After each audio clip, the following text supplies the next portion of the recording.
आप देख रहे हैं केवल सच तक। बार बार यहाँ के सफाई के ऊपर में प्रश्न आता है। जी, सफाई में कुछ त्रुटि थी। जो भी सफाई कर्मी खराब प्रदर्शन कर रहे थे उनको उसके एजेंसी से कहकर हटाया गया है। अभी आप मेरे सीसीटीवी फुटेज से देख सकते हैं, इस मेरे चैम्बर से बैठ के देख सकते हैं किस वार्ड में क्या हो रहा है, क्या है, कितनी सफाई है, कहाँ गंदगी है, और मैं ही सब मॉनिटर करते रहता हूँ। और आप एक ले सकते हैं स्क्रीनशॉट जो कि गैलरी का है, और आपको एक भी कागज़ का टुकड़ा नहीं दिखाई पड़ेगा उसमें। नमस्कार, आपका स्वागत है केवल सच में। मैं प्रसून पुष्कर, केवल सच। अभी हम लोग हैं बगहा मंडलीय अस्पताल में। काफ़ी ज़्यादा विवादों में रहने वाला ये अस्पताल है बगहा का। विवाद अलग तरीके की विवाद यहाँ पे खड़ा की जाती है। अभी हाल फिलहाल में यहाँ बड़ा इम्पोर्टेंट विवाद हुआ था, कौआ विवाद। हम जानेंगे, अभी हमारे साथ हॉस्पिटल के उपाधीक्षक अशोक कुमार तिवारी सर हैं, वो उनसे हम सारे प्रश्नों का जवाब लेंगे जो बगहा के मूलभूत चीज़ों से जुड़ी हुई हैं। स्वास्थ्य हर किसी के लिए ज़रूरी है, बड़े बड़े दावे हैं स्वास्थ्य के ऊपर में, कितनी सच्चाई है कितनी गलत है, दोनों पक्ष को हम जानने की कोशिश करेंगे अशोक सर से। आइए हम आपको आगे बात करते हैं अशोक सर से। नमस्कार डॉक्टर अशोक कुमार तिवारी जी, आप अभी यहाँ के उपाधीक्षक के पद पे हैं और काफ़ी पुराने, बहुत सीनियर, आप बहुत दिन से आप यहाँ पे पदस्थापित भी हैं। हाँ, मैं यहाँ पर पदस्थापित हूँ काफ़ी दिनों से, और इस अस्पताल को मैंने अपने खून से सींचा है और आगे भी जब तक रहूँगा तब तक इसको सेवा देते रहूँगा। ये मेरा प्रयास रहेगा। और जो आपने खून से सींचा है इसको, मतलब आपने बहुत परिश्रम किया है इस अस्पताल को इस लेवल तक पहुँचाने के लिए। मैं इस बात को इसलिए कह रहा हूँ कि मैं 2005 में इकलौता अकेले इस अस्पताल को साल भर चलाया है, जो कि शायद मैंने बिहार में कोई भी ऐसा आदमी नहीं है कि अकेले इस अस्पताल को चलाया। उस समय भी उपाधीक्षक था, 11 से 17 तक मैं उपाधीक्षक रहा। उस बीच में भी इस अस्पताल में बहुत सारे सुधार लाया, बहुत सब कमियां थी उसको। एक मिनट 2005 में आप अकेले अस्पताल में थे? अस्पताल को चलाया अकेले इस अस्पताल को चलाए हैं। आप सूचना पट पर भी देख सकते हैं, मेरे स्थापना में भी देख सकते हैं। उस समय यहाँ पे कोई डॉक्टर, कोई नर्स, कोई कंपाउंडर, कुछ नहीं? बाकी स्टाफ से, लेकिन चिकित्सक के रूप में मैं अकेले था, एकमात्र सिंगल डॉक्टर।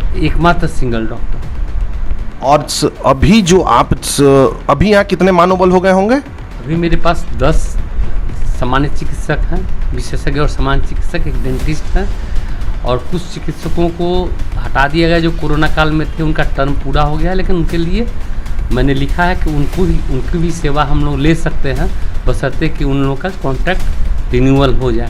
तो इसके लिए मैंने राज्य स्वास्थ्य समिति और जिला स्वास्थ्य समिति को लिखा है। शायद वो 3 डॉक्टर। आपने आश्चर्य की बात बताई, एक डॉक्टर से 10 डॉक्टर तक, मतलब आप इस पूरे हॉस्पिटल की जर्नी को आपने देखा है। जी, मैं इस अस्पताल के उस अवस्था में भी देखा है जब हम लोग लालटेन और मोमबत्ती लेकर और मरीजों का इलाज किया करते थे।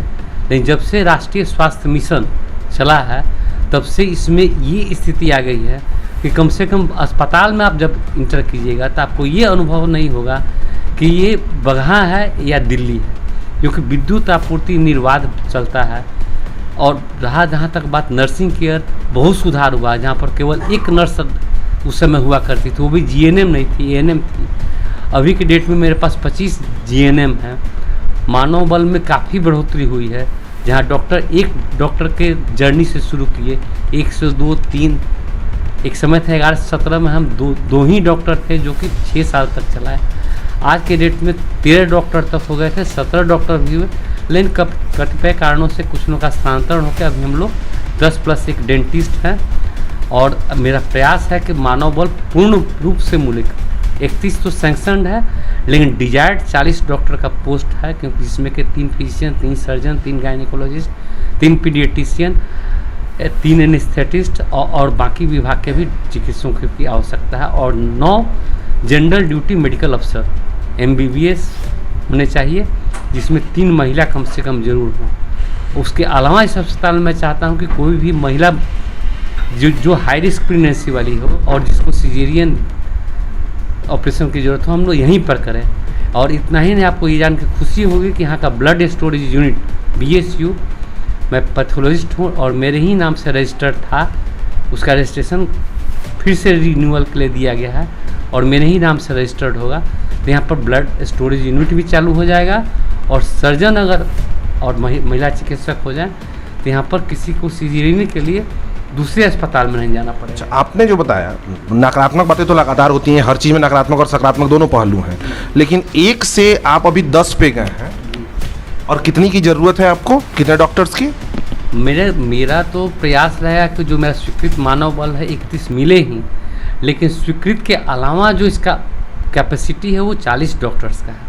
और ये जो कोरोना महामारी हम लोग को सिखा गया है कि मानव बल का तो कोई जोड़ नहीं है। यहाँ पे 31 डॉक्टर की ज़रूरत है अभी मात्र 10, और वो 10 भी अपनी पूर्ण शक्ति के साथ लोगों का इलाज कर रहे हैं। 31 का काम 10 कर रहे हैं, और अभी भी हम कमियां देख रहे हैं। पहले हम सिस्टम की कमियों को तो पूरा करें, उसके बाद हम किसी व्यक्ति विशेष और डॉक्टर की कमियों को देखेंगे। खैर, मैं आगे के भी इन प्रश्नों को पूछता हूं जो लगातार इस हॉस्पिटल पे आरोप लगते रहता है, जो एकमात्र अनुमंडल में अस्पताल है। अगर ये अस्पताल आज के दिन में बंद हो जाए तो पूरे बगहा में दूसरा कोई सरकारी व्यवस्था के लिए इतनी अच्छी उपयुक्त जगह अभी आपको नहीं मिलेगी जो स्थिति में जिस तरीके में है। खैर, मेरा इससे अब आगे का प्रश्न है, बार बार यहाँ के सफाई के ऊपर में प्रश्न आता है। जी, सफाई में कुछ त्रुटि थी।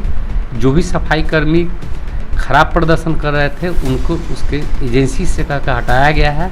अभी आप मेरे सीसीटीवी फुटेज से देख सकते हैं, इस मेरे चैम्बर से बैठ के देख सकते हैं किस वार्ड में क्या हो रहा है, क्या है, कितनी सफाई है, कहाँ गंदगी है, और मैं ही इसे मॉनिटर करते रहता हूँ। और आप एक ले सकते हैं स्क्रीनशॉट जो कि गैलरी का है, और आपको एक भी कागज़ का टुकड़ा नहीं दिखाई पड़ेगा उसमें, और भी आप व्यू ले सकते हैं। और लगातार झाड़ू और या सफाई कर्मी को निर्देश है कि कम से कम हम लोग कॉरपोरेट हॉस्पिटल नहीं लेकिन इस लायक बनाएं कि मरीजों को परेशानी नहीं हो। तो जब आप अपनी सफाई की व्याख्या दे रहे हैं तो फिर टंकी में कौवा कैसे मिल जा रहा है? आप क्या ये बता, टंकी में जो कौवा मिला, ये बात तो $1 मिलियन क्वेश्चन है। मुझे खुद आश्चर्य है कि कौवा भी मिला और उसमें कीड़ा भी मिला। और मैं विगत 22 साल से पोस्टमार्टम तो इस अस्पताल में किया है, 2 से 3 हज़ार पोस्टमार्टम कर चुका हूँ। कौवा या लाश पानी में रहे और कीड़ा पड़ जाए, ये फॉरेंसिक एक्सपर्ट ही बताएंगे। कोई बहुत बड़ी साजिश थी इस अस्पताल प्रबंधन को बदनाम करने के लिए। खैर, जो भी हो, वो साजिश रची भी गई। इसका एक सकारात्मक पहलू ये है कि उस टंकी को साफ कराया गया, और पूरे ज़िले में आदेश सिविल सर्जन महोदय द्वारा प्राप्त हुआ है कि हर एक माह में जो वाटर सप्लाई सिस्टम है और टैंक है, इसको हर एक माह में साफ कराया जाए और देखा जाए। मतलब आप ये बता रहे हैं कि जो चीज़ पानी में मर जाएगी उसमें कीड़ा नहीं पड़ सकता? कभी नहीं पड़ देगा। कीड़ा कैसे पड़ता है इसको हम आपको फॉरेंसिक मेडिसिन समझाते हैं। जब कोई मुर्दा चीज़ या लाश बाहर में रहता है तो उस पर मक्खी बैठती है, वो अंडा देती है, वो प्यूपा लार्वा बनते हुए मैगोट्स बनता है, जिसको हम लोग कीड़ा कहते हैं, वो मैगोट्स है। मक्खी के विकास का क्रम, मैगोट से फिर मक्खी बन के उड़ती है, पानी में रहेगा। और जिस टंकी में कौवा मरा है, सुबह शाम 3 बार 4 बार पानी भरा जा रहा है, मक्खी बैठ के अंडा दे और उसमें कीड़ा पड़ जाए, असंभव है। और उस पानी को स्वास्थ्यकर्मी पी रहे हैं, न उसका पंख मिला किसी को, न एक कीड़ा मिला, और सीधे कुछ या तो उन लोगों को स्ट्रिंगर कहिए या जो कहिए, या मेरा सुपेक्षु या मेरे निंदक नियरे राखी आंगन कुटी सवार कुछ हमरा निंदा किए तो हमारा बहुत बढ़िया काम हुआ कि सर सफाई हो गया। लेकिन ये प्लान्ड वे में अस्पताल प्रबंधन को बदनाम करने की साजिश। ये मतलब इस तरह की प्लानिंग क्यों हो रही है? ये तो बहुत आश्चर्य है कि टंकी में कौवा को डाल देना, उसमें कीड़ा को डाल देना, ये क्या है? इसका मतलब ये आप क्या समझ रहे हैं कि ये किस दिशा को इंगित कर रहा है? दिशा में इंगित ये कर रहा है कि जो लोग मुझसे नाखुश से चाहते हैं कि हम मर जाएं, तो अगर उनकी ऐसी चाह है तो मुझसे कहें, मैं 1 सेकंड नहीं लूँ, मैं चाहता भी नहीं हूँ किस पद को धारण करूँ। मतलब कि ये पूर्ण रूप से राजनीतिक स्टैंड था आपके हिसाब से? ये राजनीतिक तो था ही, ये दुर्भावना से प्रेरित है। हाँ, ये इस तरह की ओछी राजनीति शोभा नहीं देती है किसी को। इस तरह का दुर्भावना भी अगर कोई भी कर रहा है उसको शोभा नहीं देता है। अगर हमसे कोई शिकायत है, आप हमसे कहिए, विनम्र प्रार्थना है, हम 1 सेकंड में अपना इस कम से कम उपाधीक्षक के पद से को छोड़ने में हमको देर नहीं लगेगा। मेरे साथ एक और घटना हुई थी, शायद आपको उसकी जानकारी नहीं होगी, लेकिन उसकी जानकारी इसी क्रम में मैं देना चाहूँगा। 2017 में एक बहुत बड़ी साजिश रच के हमको मेरी हत्या कर दी जाती घेर कर। उस समय इसी तरह का $1 मिलियन क्वेश्चन आया कि डॉक्टर साहब नहीं आए 1.5 घंटा तक और मरीज तड़प के मर गया, जबकि वो बहुत बड़ी साजिश थी। मुर्दा को लाया गया और मुर्दा ला के ये सारा कांड कराया गया था। लेकिन उस समय यक्ष प्रश्न नहीं पूछा गया कि डॉक्टर तिवारी जब नहीं आए तो जो डॉक्टर ऑन ड्यूटी थे वो छोड़कर कहाँ चले गए, मेरे बिना आए हुए वो कहाँ चले गए। मैं नहीं आता तो विभाग मुझको निलंबित कर देता, मुझसे जो स्पष्टीकरण होता पूछता, लेकिन ये चीज़ नहीं पूछा गया कि जो ऑन ड्यूटी डॉक्टर थे मेरे बिना आए कहाँ चले गए। और मुझको प्रताड़ित किया गया, शर्मिंदगी का सामना करना पड़ा। और मैं तो सोच लिया था कि मैं सेवानिवृत्त हो जाऊंगा, नहीं आऊँगा कभी बगहा में। लेकिन कुछ दिन बाहर रहने के बाद अस्पताल से लगा कि जब डॉक्टर हूँ तो फिर करूँगा क्या। तो उस शर्मिंदगी के साथ आया और कई बार मुझसे कहा गया सिविल सर्जन महोदय आप इस अस्पताल को चलाइए। लेकिन मैंने कर प्रार्थना की कि अब मैं पुनः इस पद को धारण नहीं करूँगा, क्योंकि यहाँ पर बहुत ओछी राजनीति होती है जिसका खामियाजा भुगतना पड़ता। और खामियाजा भुगता भी मैं 1919 से मेरा हार्ट अटैक हुआ, उसके बाद मैं अभी भी सेवा दे रहा हूँ टेलीमेडिसिन के माध्यम से। और शायद आपको जानकर खुशी होगी कि मैं बिहार में ई संजीवनी OPD में दूसरा स्थान प्राप्त किया था मैंने। और 15 अगस्त को माननीय मुख्यमंत्री जी मुझे सम्मानित करने वाले थे, कथित कारणों से पटना नहीं बुलाया गया। उसी में ये घोषणा की गई कि बिहार में दूसरे नंबर पर इनका स्थान है ई संजीवनी OPD में, और अभी भी वो बरकरार है। ये जो आप घटना बता रहे हैं कि आपकी हत्या की साजिश की गई, ये किया गया, मतलब कि ये अस्पताल नहीं, ये क्या एक राजनीति का अड्डा बनते जा रहा है क्या धीरे धीरे? देखिए, अस्पताल में या कहीं भी कोई ऑफिस में जाइएगा तो एक सबसे बड़ा बात है कि जब आप प्रशासन कीजिएगा तो बाकी लोग आपसे नाखुश होंगे, और जब मैं रहूँगा तो प्रशासन तो सुदृढ़ रहेगा ही। जब मैं उस समय था तो एक नाम बता रहा हूँ कि टॉयलेट नहीं करता हूँ कि कोई नौकरी करे और आधे मन से करे। आधे मन से एक डॉक्टर साहब करते थे, उनको VRS दिलवा दिया मैंने। लेकिन ऐसा नहीं होगा कि आप वेतन भी लीजिएगा 30 दिन का और नौकरी नहीं कीजिएगा, सो नहीं चलेगा। मेरा अभियान ये अभी भी ये चल रहा है कि सभी डॉक्टर अपना ड्यूटी ईमानदारी से करें। अगर ड्यूटी के दिन अनुपस्थित पाए गए, बिना सो कॉज के मैं उनका वेतन उस दिन का काट दूंगा, और फिर उनको बनाने में ज़िंदगी बीत जाएगा वो एक दिन का वेतन। ये तो काफ़ी कुशल प्रशासक की ये एक जिम्मेवारी है, और आप बहुत कुशलता से इस चीज़ को चला रहे हैं। ये इसके लिए तो पहले मैं आपको धन्यवाद दूंगा कि इतनी नकारात्मकता के बाद भी आप अभी 17/1/2022 से आप इस पद पे हैं। अपनी 2 अच्छाइयों को बताइए और 2 ऐसे चीज़ों को मुझे बताइए जो आप चाहते हुए भी उसको पूरा नहीं कर पाए। पहले मैं तो कमी ही बताना चाहूँगा। मेरी हार्दिक इच्छा है कि ये अस्पताल बगहा का दुर्भाग्य है कि अनुमंडल अस्पताल बने हुए करीब 5 दशक होने जा रहा है, लेकिन अभी भी ये रेफरल अस्पताल के बिल्डिंग में ही चलता है, जिसमें कुछ हिस्सा लेबर रूम और NBSU के रूप में ही है, और बाकी हम लोग अन्य कमरों को इस्तेमाल करते इसको 50 बेड तक ले गए हैं। तो ये 100 बेड का अस्पताल बने, यहाँ पर कर्मचारी और पदाधिकारी के रहने के लिए आवास का व्यवस्था नहीं है, जो कि आवास की व्यवस्था हो जाए। एक जर्जर भवन है, उसको हम लोग रोगी कल्याण समिति से पास करा के उसको ध्वस्त करा के उस जगह पर कर्मचारी और पदाधिकारियों के लिए आवास बनवाने का प्रयत्न जारी रखे हुए। ये दोनों जो पुराने भवन हैं, इनका एनुअल रिपेयर जो कहते हैं वो करीब विगत 16-17 साल से नहीं हुआ है पुराने भवन का। और नया भवन जब से बना है 2007-8 से, उस समय से उसका रिपेयर नहीं, तो इसका जो रिपेयरिंग हो, परमानेंट वायरिंग हो, ये भी रोगी कल्याण समिति से पास कराया गया है। और उसके बाद कमी तो बहुत कुछ है, कमियां तो हमेशा रहेंगे, लेकिन हमेशा मेरा प्रयत्न रहा कि जो दवा स्वीकृत दवा है वो अस्पताल में हमेशा मौजूद रहे, और कोई भी दवा कम होता है तो मैं उसको तत्काल मेरे पास जो भी फंड है उस फंड से कोशिश करता हूँ कि लोकल परचेज करके मरीज को दूँ। मरीज कोई भी यहाँ पर दवा के अभाव में नहीं मरे। और जो 2 पॉजिटिव काम मेरे सामने हुआ है वो PSA प्लांट का संचालन, जो कि बंद पड़ा था महीनों से, उसको मैंने संचालित करवाया है। और उससे भी गर्व की बात है कि इस अस्पताल में DCSC 50 बेड का 3 करोड़ की लागत से राष्ट्र स्वास्थ्य समिति द्वारा बनाया जा रहा है। और यह विश्व स्तरीय है। इस तरह का अस्पताल आपको केवल सेना में मिलेगा। और ये अस्पताल ऐसा है कि अगर जब आवश्यकता होगी तो इसके फाउंडेशन को छोड़ के सारे स्ट्रक्चर्स को हम लोग मेकशिफ्ट फैब्रिकेटेड है, इसको उठा के फिर दूसरे जगह हम लोग लगा सकते हैं। और फाउंडेशन इसका ऐसा तगड़ा है कि ज़मीन से देख रहे हैं इसको, और उम्दा वर्ल्ड क्लास का ये अस्पताल बन रहा है। और मैं आपसे आग्रह करूंगा कि उस स्थल को आप जाकर देखें, और विश्व स्तरीय है। अच्छा, ये जो आप बता रहे हैं 2 अच्छाई 2 कमी, एक जो मेडिसिन यहाँ नहीं रहता, इसके लिए बड़ा ये क्वेश्चन उठता है। बार बार लोग हम लोग को भी लिखते हैं, हम लोग को भी व्हाट्सएप पे भेजते हैं कि मेडिसिन हमको बार बार बाहर से खरीदने के लिए भेज दिया जाता है, बाहर खरीदने के लिए भेज दिया जाता है। इस बात में कितनी सच्चाई है?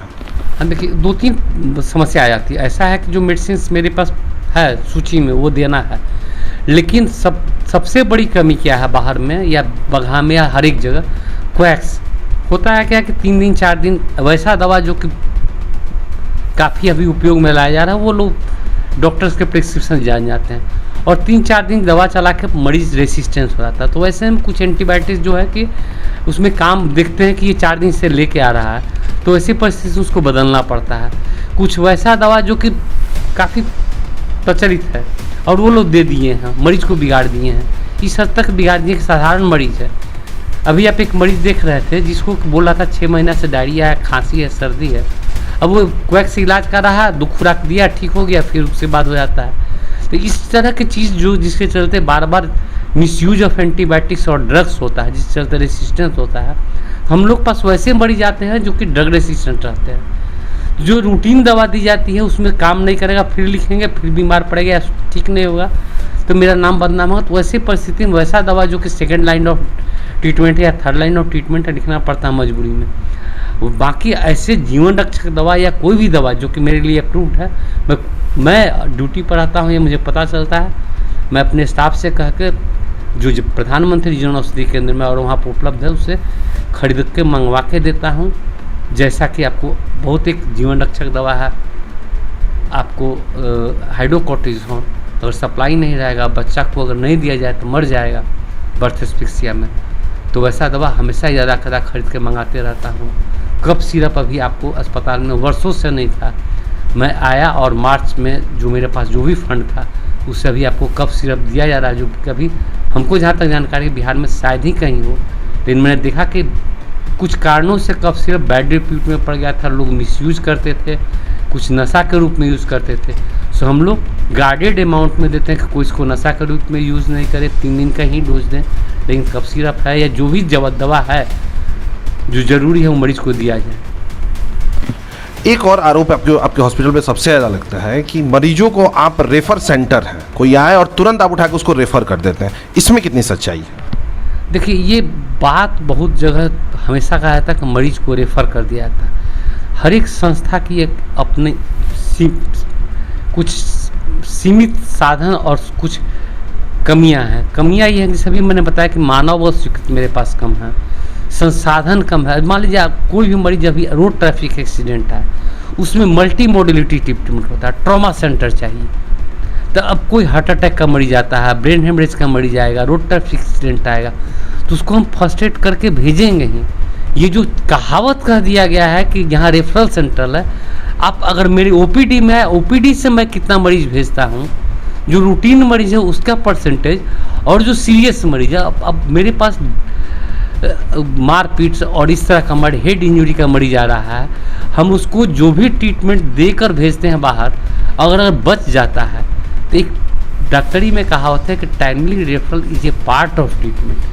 हम आपको यहाँ से बचा कर अगर भेजेंगे तभी आप दिल्ली, मुंबई, कलकत्ता कहीं जाकर इलाज कराइएगा, और अगर नहीं भेजेंगे, यहीं मार देंगे, फिर आप बाकी एम्स और पटना पीएमसीएच और कोई भी उच्च संस्थान है वहाँ पर पहुँच ही नहीं पाइएगा। तो timely referral is a part of treatment, उसको बदनाम कर दिया गया है। ओपीडी के कितने परसेंटेज मरीज को, जो रूटीन मरीज हैं, उनको मैं भेजता हूँ, इस पर भी आप ध्यान दीजिए। मतलब कि ये अपने आप को एक फॉल्स मार्केटिंग करके अपने आप को चमकाने के लिए लोग ये स्टैंड यूज़ करते हैं कि हॉस्पिटल में जाओगे तो तुमको रेफर कर दिया जाए। ये आप बिल्कुल सही फरमाए कि अभी आप बगहा में घूम जाइएगा तो 40-50 अवैध नर्सिंग होम है, उनके दलाल मेरे ही अस्पताल में घूमते रहते हैं। यहीं से मरीज़ बरगला के ले जाएंगे, मरीजों के बीच में रहेंगे, उनका गार्जियन शुभचिंतक बन के रहेंगे, डॉक्टर या स्टाफ भी नहीं पहचान पाते कि हैं, ले जाएंगे उस मरीज़ को और स्थिति और बिगाड़ के रात में भेजते हैं मेरे पास कि अब कुछ नहीं है, जाओ वहाँ पर ऑक्सीजन दिलाओ, या इवन कभी कभी मुर्दा भी भेज देते हैं कि देखो ये तो अब मेरे बस से बाहर है, जाओ वहाँ पर ऑक्सीजन दोगे तो ठीक हो जाए। यहाँ पाता तो हम लोग वी फाउंड कि the patient is brought dead. तो इस पर लगाम लगाने की ज़रूरत है, इसमें उच्चाधिकारी का आदेश है, लेकिन ये मेरे वश में नहीं, चूँकि अनुमंडल अस्पताल का उपाधीक्षक होने के नाते मेरा कार्य क्षेत्र जो है केवल मेरे अस्पताल के अंदर तक है, लेकिन बाहर में जितने अवैध रूप से संचालित नर्सिंग होम हैं, क्वैक्स हैं, और उन पर रोक नहीं लगाया जाएगा तो आए दिन ये बात होता रहेगा। और वो अस्पताल में जब तक दुष्प्रचार नहीं करेंगे यहाँ के बारे में, तब तक उन लोगों के पास उनका दुकान कैसे चलेगा। एक चीज़ तो माननी होगी कि एक डॉक्टर से आज 11 डॉक्टर पहुंचा देना, इलाज में बेहतरी करना, ये तो उपलब्धता है ही। नकारात्मकता गिनवाने के लिए हम लगातार गिनवाते रहते हैं, नकारात्मक बात हम लगातार करते रहें, लेकिन सकारात्मक पहलू इस बगहा अस्पताल का ये जरूर है कि एक डॉक्टर, सिंगल एक डॉक्टर ए.के. तिवारी से आज के दिन में अगर 10 डॉक्टर अगर कार्यरत हैं, अगर इलाज हो रहा है, तो ये इसकी सकारात्मक पहलू है। और मैं ज़रूर इस चीज़ को बहुत बोल्डली बोलूँगा कि आप सकारात्मकता को भी देखें, नकारात्मकता तो उपलब्ध है ही। जन औषधि केंद्र जो यहाँ खुला हुआ है, हम अभी उसको भी देखेंगे, उसकी भी गुणवत्ता को देखेंगे, उसकी भी स्थिति को देखेंगे। आइए मैं आपको ले चलता हूँ जन औषधि केंद्र में। धन्यवाद डॉक्टर ए.के. तिवारी जी।